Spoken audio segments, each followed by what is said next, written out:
아멘. 여러분 추석 명절 잘 보내셨어요? 올 추석 명절은 많이 힘든 추석 명절이었던 것 같습니다.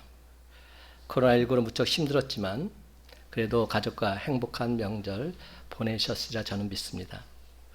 추석이 되면 항상 하는 말이 있죠. 더도 덜도 말고 한과에만 같아라.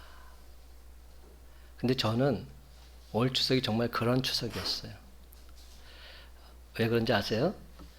손녀딸을 봤어요.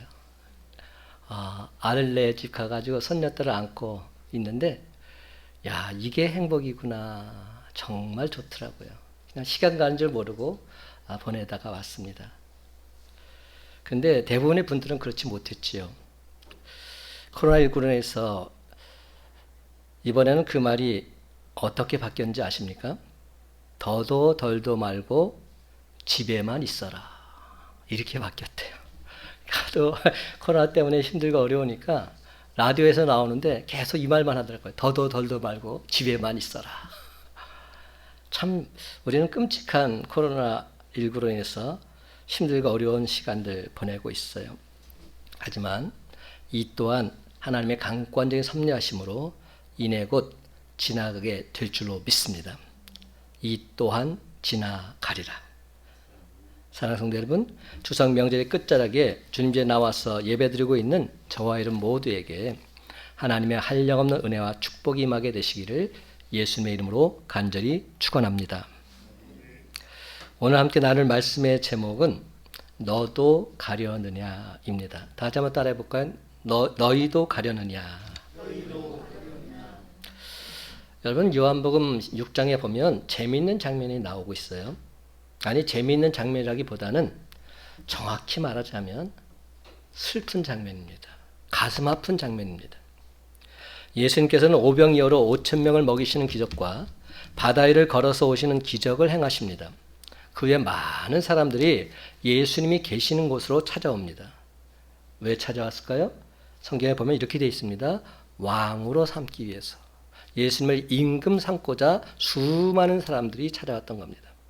그런데 예수님께서 그들에게 어떠한 말씀을 하시자 많은 사람들이 예수님을 떠나갔다고 했습니다. 떠나서 다시는 예수님과 함께 다니지 않았다 말하고 있습니다. 그렇다면 여러분, 예수님께서 도대체 무슨 말씀을 하셨기에 그 말씀을 들은 많은 사람들이 다 떠나게 되었을까요? 우리는 그 대화의 내용을 좀 더 자세히 살펴볼 필요가 있습니다. 배를 타고 바다 건너까지 예수님을 찾아온 사람들에게 예수님이 이렇게 말씀하셨습니다. 6장 26절 27절 말씀.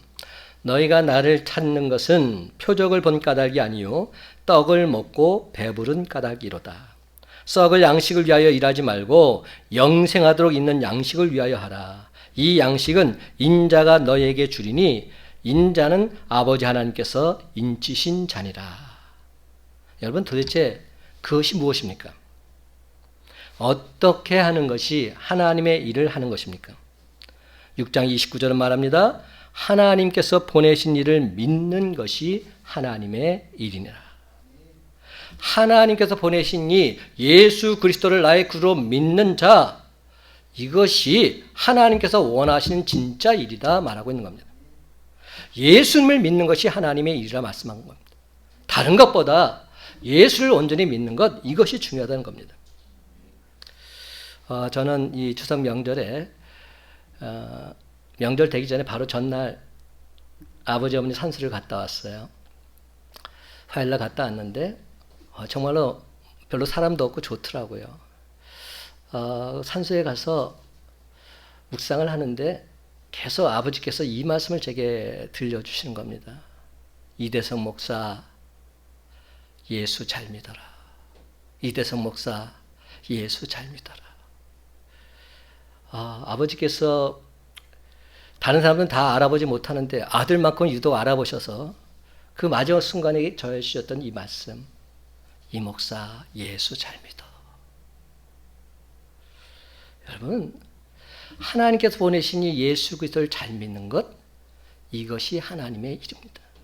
이것이 진정 하나님께서 원하시는 일입니다. 그래서 사람들이 또 묻습니다. 무엇을 보고 당신을 믿을 수 있습니까? 믿도록 하는 표적이 무엇입니까? 당신이 하는 일이 무엇입니까? 우리 조상들은 하늘에서 내리는 만나를 먹었습니다. 그 만나가 표적이었습니다. 그렇다면 당신이 보여주시는 표적은 무엇입니까? 이때 예수님께서 말씀하십니다. 32절 33절. 모세가 너희에게 하늘로부터 떡을 준 것이 아니라 내 아버지께서 너희에게 하늘로부터 참떡을 주시나니 하나님의 떡은 하늘에서 내려 세상에 생명을 주는 것이니라. 이에 많은 무리들이 묻습니다. 그 떡이 무엇입니까? 그 떡을 우리에게도 항상 주옵소서. 오병이어의 기적을 본 사람들입니다.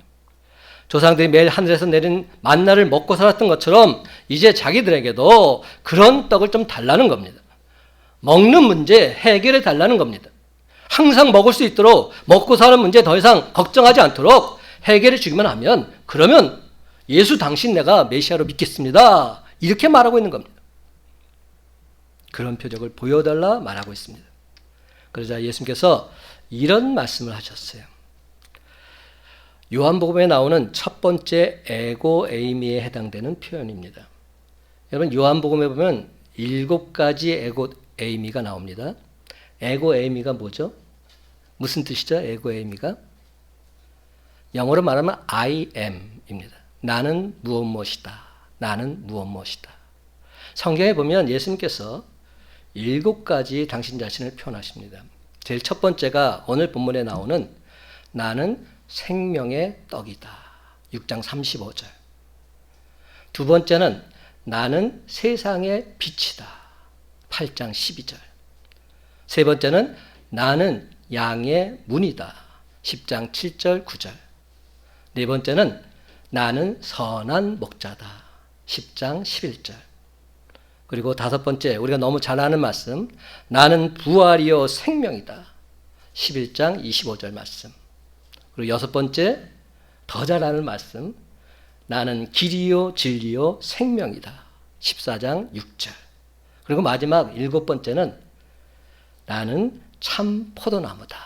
15장 1절과 5절 말씀입니다. 예수님께서 당신 자신을 이렇게 7가지로 표현하셨어요. 그 첫 번째 해당되는 말씀이 6장 35절 말씀. 예수께서 이르시되 나는 생명의 떡이니 내게 오는 자는 결코 줄이지 아니할 터이요 나를 믿는 자는 영원히 목마르지 아니하리라. 예수님께서 바로 그 생명의 떡이라 말씀하십니다. 하늘에서 내려온 생명의 떡이 바로 예수님 당신 자신이라 말씀하십니다. 그리고 예수님께서 계속 그들에게 말씀합니다. 48절에서 51절 말씀. 내가 곧 생명의 떡이니라. 너희 조상들은 광야에서 만나를 먹었어도 죽었거니와 이는 하늘에서 내려오는 떡이니 사람으로 하여금 먹고 죽지 아니하게 하는 것이니라. 나는 하늘에서 내려온 살아있는 떡이니 사람이 이 떡을 먹으면 영생하리라. 내가 줄 떡은 곧 세상의 생명을 위한 내 살이니라. 예수님께서 사람들이 듣기에 참으로 황당한 말씀을 하고 계세요. 우리가 지금은 다 알기 때문에 아멘이 나옵니다. 근데 그 당시 함께 있었던 무리들은 예수님의 이 말을 듣고 아멘이 나오지 않았어요. 왜 그랬냐면 내가 살아있는 떡이니 나를 먹어야 된다. 내 살을 먹어야 된다. 그래야 영원히 산다. 이렇게 말씀하고 계신 겁니다. 도무지 이해할 수 없는 말씀을 하고 계신 겁니다. 그러자 사람들 사이에 난리가 났습니다. 52절. 그러므로 유대인들이 서로 다투어 이르되 이 사람이 어찌 능히 자기 살을 우리에게 주어 먹게 하겠느냐. 무슨 말인지 아시겠죠? 어떻게 사람의 살을 먹는단 말이냐? 어떻게 자기 살을 우리에게 먹게 한다는 말이냐? 이게 도대체 무슨 말이냐? 이 사람 제정신이 아니지 않느냐? 미치지 않았느냐? 이렇게 말하고 있는 겁니다. 그런데 예수님께서 거기서 끝나지 않고 그런 그들에게 한술 더 떠서 말씀하십니다. 53절에서 55절 말씀. 예수께서 이르시되 내가 진실로 진실로 너에게 이르노니 인자의 살을 먹지 아니하고 인자의 피를 마시지 아니하면 너희 속에 생명이 없느니라. 내 살을 먹고 내 피를 마시는 자는 영생을 가졌고 마지막 날에 내가 그를 다시 살리리니 내 살은 참된 양식이요 내 피는 참된 음료로다. 살을 먹는 것뿐만 아니라 예수님께서 피를 마셔야 한다고 이렇게까지 말씀하시는 겁니다. 예수님의 피를 마셔야 살 수 있다 말합니다. 예수님의 살은 참된 양식이요 피는 참된 음료라고까지 말씀하십니다. 아니 이럴 수가, 이럴 수 있단 말인가? 이게 도대체 무슨 말이란 말인가? 도대체 어떻게 사람의 살을 먹고 어떻게 사람의 피를 마십니까? 옛날에 우리나라에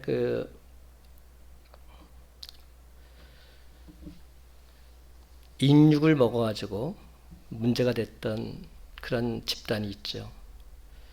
지존파라고. 그래서 그들이 외쳤던 무전주제, 유전부제. 근데 그들이 사람의 살을 먹었다는 겁니다. 정말로 인간으로서는 할 수 없는 그런 끔찍한 일을 저질렀지요. 세상에는 식인종도 있다지만 멀쩡한 사람들이 어떻게 그럴 수 있단 말입니까? 근데 예수님께서 지금 그러고 있는 거예요. 내 살을 먹어라, 내 피를 마셔라. 예수님의 이런 말씀 때문에 초대교회 당시 기독교가 어떻게 소문이 났는지 아십니까? 기독교는 이상한 종교라고, 사람의 살과 사람의 피를 마시는 종교라고, 그런 종교 믿으면 안 된다고 이상한 오해를 받기도 했던 겁니다. 이 말씀을 들은 사람들이 말합니다. 오늘 본 말씀 이제 시작되죠. 60절. 이 말씀은 어렵도다. 누가 들을 수 있느냐. 이래서 나온 말입니다. 그러니까 예수님께서 정말 이해되기 어려운 말씀을 하시니까 이 말씀은 도대체 어렵다. 누가 이 말을 과연 알아들 수 있겠느냐. 이때 예수님께서 말씀하십니다. 61절. 이 말이 너에게 걸림돌이 되느냐. 65절. 전에 너에게 말하기를 내 아버지께서 오게 하여 주지 아니하시면 누구든지 내게 올 수 없다 하였노라. 예수님의 이런 말씀은 아무나 믿을 수 없다는 겁니다. 아무나 이해할 수 없다는 겁니다. 예수를 믿는다는 것은 아버지께서 오게 하여 주신 사람들만 가능하다는 것입니다. 아무나 예수님께 올 수 없습니다. 그러므로 이 자리에 나온 여러분은 택함 받은 자들입니다. 하나님께서 택하신 하나님의 자녀들입니다. 왠지 아세요? 예수 그리스도를 나의 구주로 믿기 때문에. 아무나 믿지 못합니다. 아무리 성경 말씀을 갖다 대도 저들은 다르게 말합니다. 근데 여러분은 하나님 말씀을 믿고 이 자리에 나와 있기에 하나님 놀라운 은혜와 축복을 이미 받은 자들인 줄 믿으시기 바랍니다. 예수님께서 이렇게 말씀하시자 많은 사람들이 예수님을 떠나가고 있습니다. 떠나서 다시는 예수님과 함께 다니지 않았다 말합니다. 사람들이 다 떠나갔습니다. 이제 예수님께서 12 제자들만 남았을 때 그들에게 묻습니다. 너희도 가려느냐? 너희도 가려느냐? 이때 예수님의 수제자 베드로가 이렇게 대답하지요. 68절과 69절 말씀. 주여 영생의 말씀이 주께 있사오니 우리가 누구에게로 가오리까? 우리가 주는 하나님의 거룩하신 자인 줄 믿고 알았사옵나이다.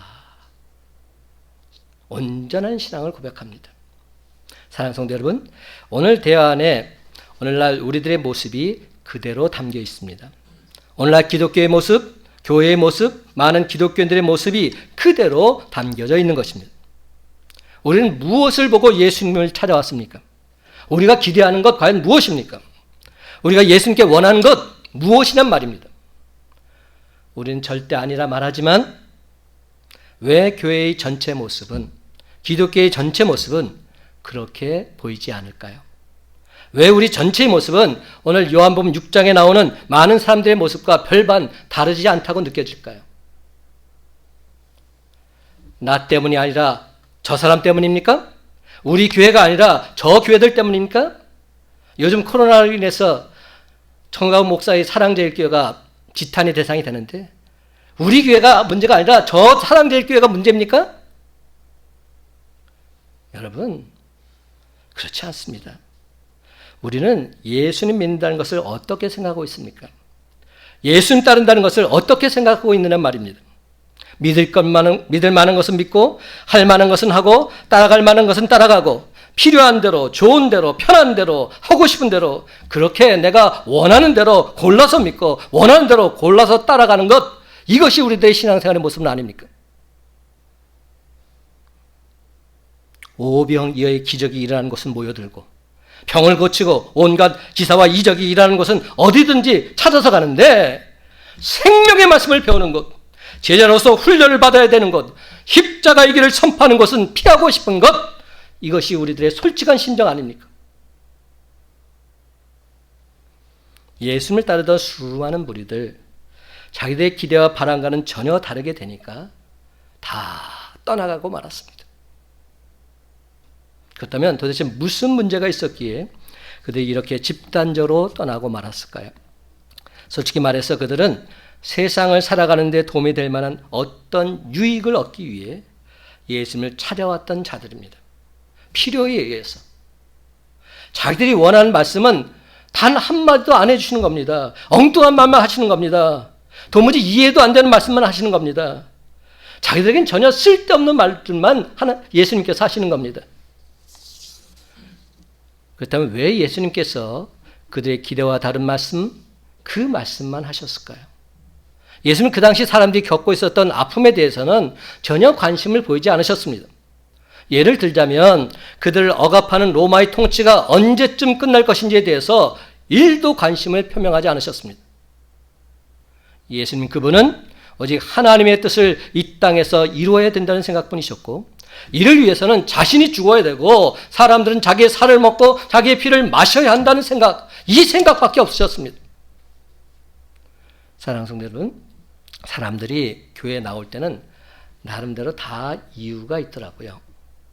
자진해서 나왔건 다른 사람의 손에 이끌려 나왔건 나온 데는 다 이유가 있습니다. 교회에 나온 것은 일단 자기의 부족을 인정한 셈입니다. 자기 인생을 잘 모르겠다는 겁니다. 지금까지 살기는 살았지만 나이만 먹었지 인생이 무엇인지에 대해서 아무것도 모르기에 하나님 말씀으로 가르침을 받아보려고 교회에 나오게 된 겁니다. 근데 교회에 왔더니 들릴 말씀이 무엇입니까? 전혀 알아들을 수 없는 이야기들로 가득 차 있습니다. 설교를 들어보면 참으로 황당하게도 인생은 누구나 다 구제불능의 죄인이다 규정합니다. 여기서부터 자존심이 팍 상합니다. 여러분, 내가 요청한 적도 없는데 하나님께서 나를 구원하시려고 아주 오래전에 계획을 세우셨다고 하시면서 내가 지은 죄를 대속하시기 위해 책임지고 하나님의 아들이신 예수님께서 죽으셨다 말합니다.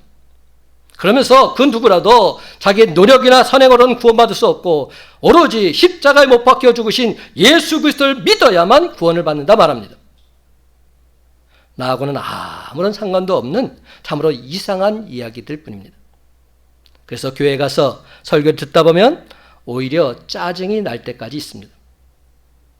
내가 왜 여기 와서 이런 얘기를 들어야 되지? 내가 여기서 왜 이 얘기를 듣고 있지? 그렇다면 그들이 알아듣지 못한 것이 예수님 잘못이었을까요? 예수님이 말씀할 줄 몰라서 그들이 이해를 못했을까요? 결코 그렇지 않습니다. 예수님 말씀이 그들이 바란 말씀이 아니었기에, 예수님 말씀이 내가 원하는 말씀이 아니었기에 그들은 아예 귀를 닫았던 겁니다. 만약 예수님께서 세상살이에 도움이 되는 그런 경험담 같은 것을 말해주셨다면 아마도 그들의 귀가 번쩍 뜨였을 겁니다. 오늘날 교회에서도 마찬가지입니다. 목사가 설교 시간에 하나님의 진리를 말하지 않고 요즘 유행하는 드라마 이야기를 하고 웰빙에 대한 이야기를 하고 최신 자녀 교육은 이렇게 시켜야 된다, 그런 것들 이야기하면 그들이 어렵다고 할까요? 아마도 사람들이 우르르 몰려들었을런지도 모릅니다. 그래서 이 시대의 설교자들이 시험에 듭니다. 하나님의 뜻을 따라 하나님 말씀만 전할 것인가, 아니면 사람들이 원하는 듣기 좋은 말을 해서 사람들 많이 모아서 성공적인 목회자로 인정받을 것인가, 시험을 받게 되는 겁니다. 집에 중환자가 있습니다. 실업자로 지낸 지 몇 년째입니다. 빚을 갚을 길이 막막합니다. 이번에 수능 볼 아이가 있는데 어쩔 줄 몰라 합니다. 이럴 때 어떻게 하면 좋겠습니까? 이런 문제를 연구해서 답을 주게 되면 그 누가 교회를 떠나겠습니까? 여러분은 이런 문제가 중요하다고 생각하시지요? 물론 중요합니다. 인생을 살아가는데 참 중요한 일들입니다. 그러나 하나님께서는 이런 것들 2차적인 문제라고 하십니다. 근본적인 문제는 아니라는 겁니다. 근본적인 문제는 하나님 뜻에 순종해서 하나님께서 보내신 자 예수 그리스도를 믿느냐 믿지 않느냐 이겁니다. 여러분 분명히 말씀드리지만 교회는 내가 세운 내 인생 계획을 추진해 나가는데 유익한 지혜와 정보를 주려고 세워진 기관 아닙니다. 교회는 내 삶의 주관자이신 하나님께서 나를 위해 세우신 계획을 알려주고 따르게 하는 기관입니다. 그렇습니다. 교회는 하늘에서 세운 하나님의 뜻이 이 땅에서 장본인들에게 온전히 이루어지게 하려고 존재하는 기관입니다. 그렇다면 나를 위해 세우신 하나님의 뜻은 무엇일까요? 내가 예수 잘 믿어서 내 영혼이 먼저 구원받는 것. 지금 다른 사람의 영혼 따질 때가 아닙니다. 내 영혼이 문제입니다. 지금 이 집사, 김 집사가 문제가 아닙니다. 내가 문제입니다. 이래서 목사가 문제입니다. 내가 예수 잘 믿어서 내 영혼이 구원받는 것, 이것이 선결 과정인 겁니다. 그리고 나서 다른 사람을 구원해야 됩니다. 그리고 나서 영혼 구원의 열매를 맺어 나가야 되는 것이죠. 하나님의 뜻은 당신의 아들 예수 그리스도를 내가 믿음으로 그 대가로 내가 심판을 면하고 하나님의 자녀가 되어서 영생을 얻는 것입니다. 하나님 말씀 따라 준행하며 살아갈 때 내가 진정 세상이 줄 수 없는 참된 행복을 누리며 사는 것, 이것이 하나님께서 원하시는 삶입니다.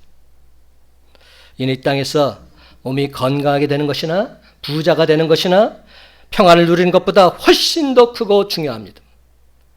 그래서 예수님께서는 다른 말씀 다 제쳐두고서 이 말씀만 계속 강조하셨던 겁니다. 나를 믿으라고. 사랑하는 성도 여러분, 오늘 사람들이 하나님 말씀이 어렵다고 하면서 들으려고 하지 않는 이유는 분명해요. 그 말씀이 나와 전혀 상관이 없다 생각하기 때문입니다. 또한 그 말씀이 나와 전혀 상관없다 생각하는 이유는 내가 내 인생의 주인이고 하나님은 손님이라 생각하기 때문입니다. 사람들이 생각하기에 내 인생은 철저히 내 것이고 하나님은 손님이고 구경꾼에 불과합니다. 하나님 그분은 내가 무엇인가 도움이 필요해서 도와달라고 할 때만 도와주면 되는 분입니다. 내가 원하지 않으면 저만큼 멀리 떨어져 있어서 그냥 있는 사람, 그 사람이 하나님이길 원합니다. 하나님께 내 삶에 간섭하는 것 죽어도 싫어합니다.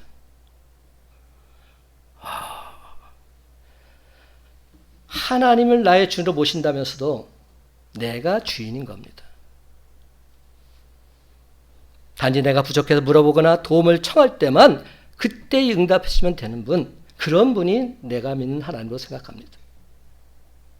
그런 마음을 갖고 있는 사람들에게 내가 듣고 싶어하는 말씀을 하지 않고 하나님 뜻만 전하게 되니까, 하나님 말씀만 전하게 되니까 관심이 적을 수밖에 없고 듣기도 거북할 뿐더러 들어도 이해가 되지 않아서 얼마 동안은 꾹 참고 교회를 다니지만 결국엔 교회를 떠나가고 마는 것입니다.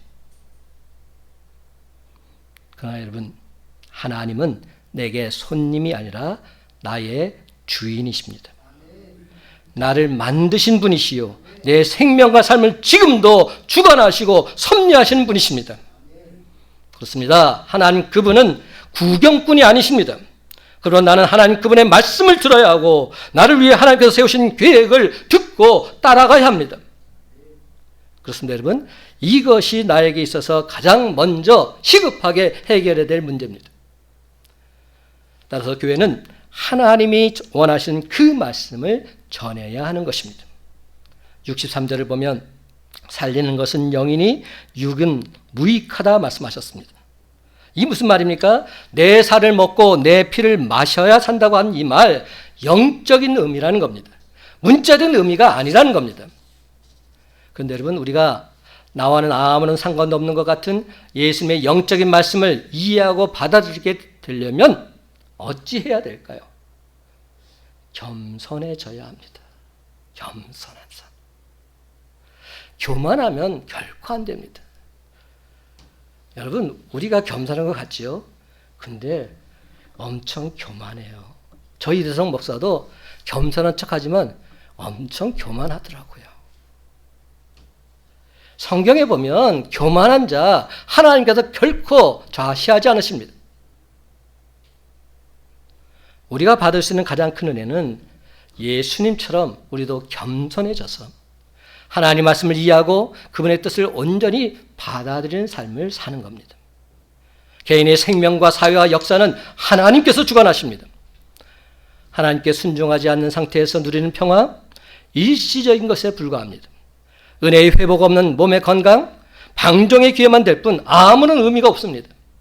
하나님의 사랑을 얻지 못하는 경제적인 안정, 전혀 우리 삶에 도움이 되지 않습니다. 그러므로 가장 어려우면서도 중요한 것은 하나님을 손님으로 대하면서 반항하는 우리의 기질이 변해서 나의 주, 나의 하나님 말씀에 전적으로 순종하는 겸손한 사람이 되는 것입니다. 그런데 이는 그냥 되지 않습니다.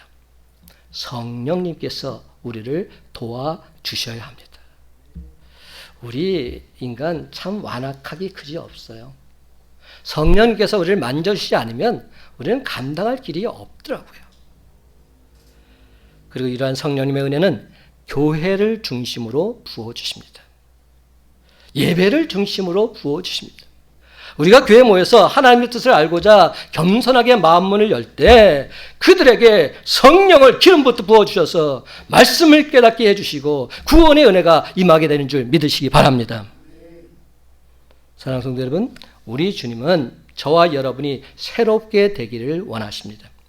세상의 문제나 도움을 받아볼까 하고 나온 그런 사람이 아니라 생각이 바뀌고 성품이 180도 바뀌어서 진정 하나님의 사람이 되기를 원하고 계십니다. 예수님을 따르던 그 많은 제자들이 다 떠나고 이제 주님 앞에는 겨우 몇 명만 남아 있었습니다. 이에 주님께서 그들에게 물으셨지요? 너희도 가려느냐? 다른 사람들은 다 가는데 너희는 왜 가지 않고 서 있느냐? 묻고 계신 겁니다. 그때 베드로가 이렇게 대답합니다. 주여, 영생의 말씀이 주께 있사오니 우리가 누구에게로 가리이까? 세상 지식이 아닌 주님 말씀 듣는 것이 은혜라는 사실과 이 말씀은 세상 그 어디서도 들을 수 없다는 것을 온전히 깨달았기에 그는 결단코 주님 곁을 떠날 수 없다 말하고 있는 겁니다. 그런데 이는 우리 주님께서 진정 듣고 싶으셨던 대답이셨어요. 바요나 시몬아 내가 복이 있다 말씀하셨죠. 베드로는 그동안 다른 랍비들의 가르침을 받아보았습니다. 그러나 그들 모두는 자신의 삶에 약간의 도움은 될 망정 자신의 삶을 완전히 바꾸지는 못했습니다. 일시적으로는 도움이 되는 말을 해주었지만 아무리 좋은 말을 들어도 자신이 가던 길을 계속하면서 또 염려와 절망 속에 빠지게 될 뿐입니다. 그동안 배웠던 세상적인 가르침 결코 아무런 도움도 주질 못했습니다. 그러나 예수님의 말씀은 달랐습니다. 베드로를 완전히 다른 사람이 되게 했습니다. 이전의 사람이 아니라 옛 사람이 아니라 새 사람이 되게 한 겁니다. 그래서 예수님께서 베드로에게 배가 넘치도록 고개를 잡게 하셨을 때 그는 어떻게 행동합니까? 이전 같았으면 저 주님을 이용해서 엄청난 고기를 잡을 수 있겠구나 뭐 이런 생각을 했을 텐데 그는 그렇게 생각하지 않습니다. 오히려 무릎을 꿇습니다. 그리고 나는 죄인이니까 제발 나를 떠나달라고 애원합니다. 주여 나를 떠나소서 나는 죄인이로소이다.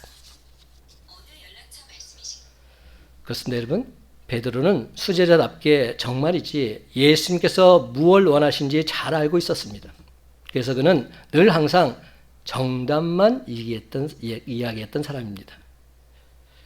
여러분 성경을 보면 참 베드로가 정말 정답만 얘기하고 있어요.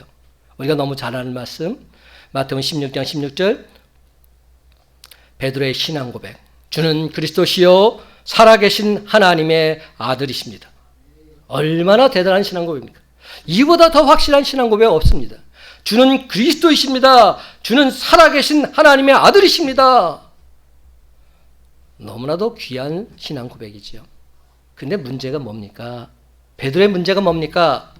말씀 따로 삶 따로였다는 것. 이게 문제라는 겁니다. 놀라운 신앙 고백을 했습니다. 그런데 그의 삶은 받쳐주지 못하는 겁니다. 예수님께서 붙잡히셨을 때 눈 하나 깜짝하지 않고 3번씩이나 부인합니다. 심지어 마지막 3번째는 예수님을 저주까지 합니다. 오늘날 왜 한국 기독교가 지시반목의 대상, 아니 혐오의 대상이 되고 있습니까? 한마디로 말해서 말뿐이라는 겁니다. 말과 행동이 다르다는 겁니다. 그래서 더 이상 기독교인은 상종하고 싶지 않다 말합니다. 전도민이 꽉 막혀버렸습니다. 그렇다면 베드로의 진실된 모습을 우리는 어디서 발견할 수 있습니까? 요한복음 21장에 보면 베드로가 부활하신 주님을 만났을 때입니다. 예수님께서 베드로에게 물으시지요. 요한의 아들 시몬아, 내가 나를 사랑하느냐? 바로 그 순간 베드로는 말만 뻔지르게 하던 이전의 모습이 아니었습니다. 뭐라고 대답합니까? 내가 주님을 사랑하는 줄 주님이 아십니다. 전에 같았으면 정말로 멋진 말로 내가 주님을 이렇게 사랑합니다 말했을 겁니다. 근데 말할 수 없는 겁니다. 자신의 삶을 보니까 말할 수 없는 겁니다. 그렇지만 내가 주님을 사랑하는 것은 분명합니다. 그때 그는 말합니다. 내가 주님을 사랑한 줄 주님이 아십니다. 주님이 아시잖아요. 그래서 예수님께서 뭐라고 말씀하셨죠? 내 양을 먹이라. 내 양을 치라. 그거면 됐다는 겁니다. 비로소 예수님의 진짜 제자로 인정받게 된 겁니다. 예수님의 찐 제자가 된 겁니다.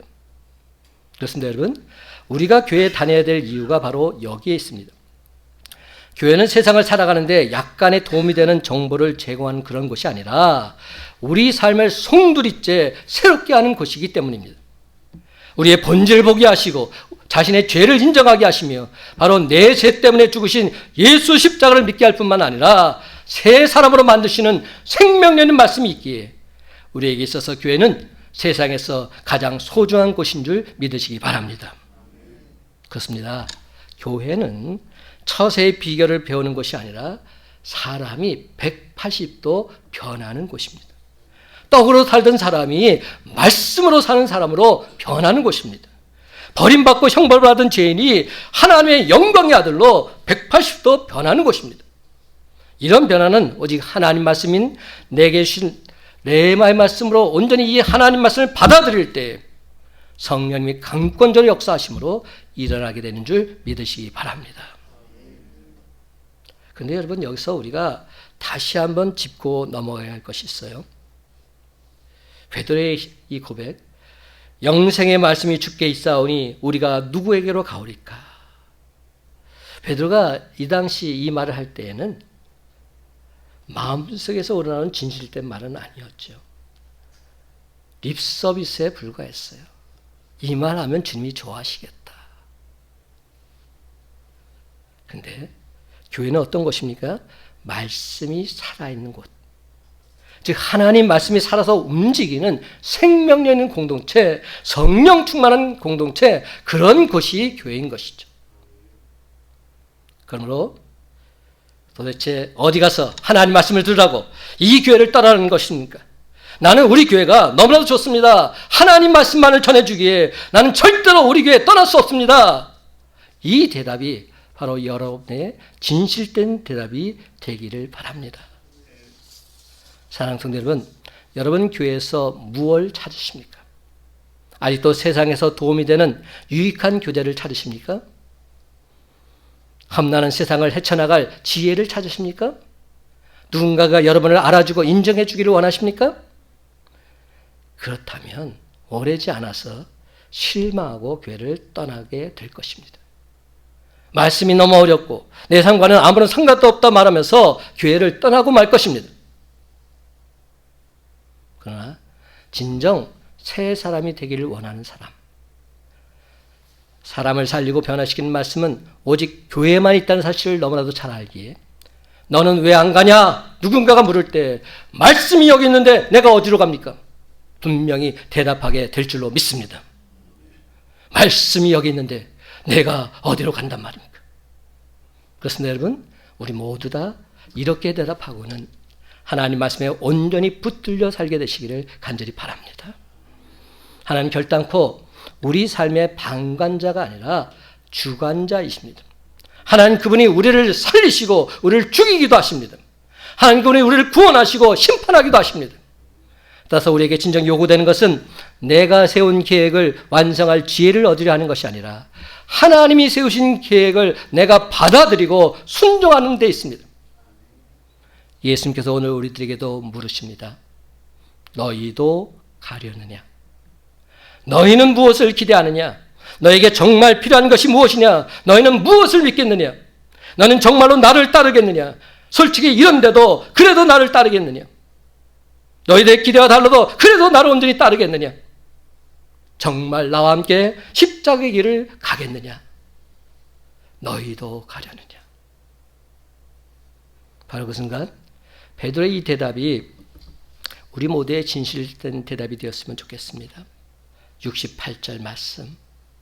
주여 영생의 말씀이 주께 있사오니 우리가 누구에게로 가오리까? 주여 영생의 말씀이 주께 있는데 내가 누구에게로 간단 말입니까? 이제 말씀을 맺습니다. 사랑하는 성도 여러분, 오늘 시간 예수님의 찐 제자답게 영원한 생명의 말씀을 꽉 붙잡고서 주님 가신 십자가의 길 묵묵히 따라가는 저와 여러분의 삶이 다 되시기를 예수님의 이름으로 간절히 축원합니다. 기도하십시다.